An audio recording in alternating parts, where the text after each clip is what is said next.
famille, on a dit, oh, mais c'est toi qui es venu avec celui-ci. Il y a la chance si tu venais seul. Cette porte de la prison, c'est à l'être pour toi. Mon frère, le séjour des morts, c'est une prison momentanée temporaire. Quand cette vie va s'arrêter, on te déclare cliniquement mort. Mais tu n'es pas mort. Tu vas te retrouver dans un autre endroit où il y aura deux anges qui vont venir. L'autre ange qui représente le diable et celui qui représente le Dieu. Ils vont venir te rencontrer. Peu importe si tu étais né de nouveau ou pas, les deux anges là vont venir. Mais ça dépend du genre de vie que tu menais sur la terre. Amen, amen.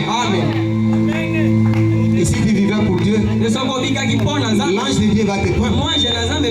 Comme ils ont pris Lazare, ils ont mis ensemble avec Papa Abraham. Mais si tu vivais ta vie pour toi, tu vas te retrouver dans un autre endroit où le mauvais diable va venir te prendre.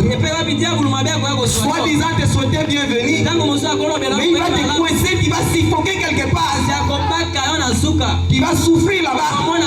Tu vas voir les êtres sales, géants à coups. Tu vas chercher la mort, mais là-bas il n'y aura pas la mort. Répands-toi, c'est le moment. Lisons le livre des Psaumes, chapitre 89, verset 49.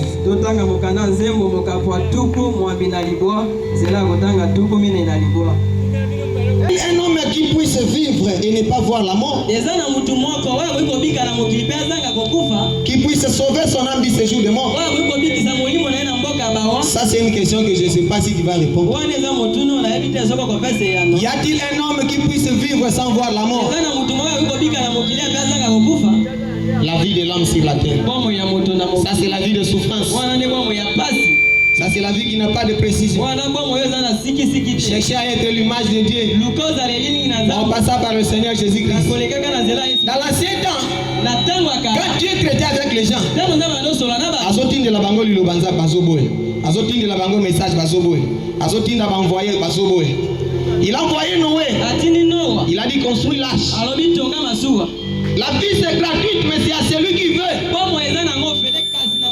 La vie chrétienne, ce n'est pas l'affaire de l'héritage. Oh, mon père croit comme ça, ma mère croit comme ça, ma soeur croit comme ça. Ça c'est lui qui croit. Mais toi tu crois quoi? Tu dois savoir que Dieu n'envoie pas quelqu'un dans l'enfer. C'est ta propre volonté. Tu as refusé le message. Tu as refusé la parole de Dieu. Mais tu t'es confié à ce que tu as eu sur la terre. Pourquoi? Voilà pourquoi la Bible dit, maudit soit celui qui se confie à l'homme. Et les hommes, et les maisons, tous passeront. Mais il n'y a qu'une seule chose qui ne passera jamais. C'est la parole. Celui qui s'attache à cette parole, il ne mourra point. Les Écritures disent qu'il passera de la mort à la vie. Donc quand le corps va cesser, il va s'arrêter, toi tu vas vivre de l'autre côté. Amen, amen. Ah, je crois que le frère Rivin avait dit que nous ne prêchons pas de la même façon. Parfois moi je ne vais pas citer le nom de tous les péchés,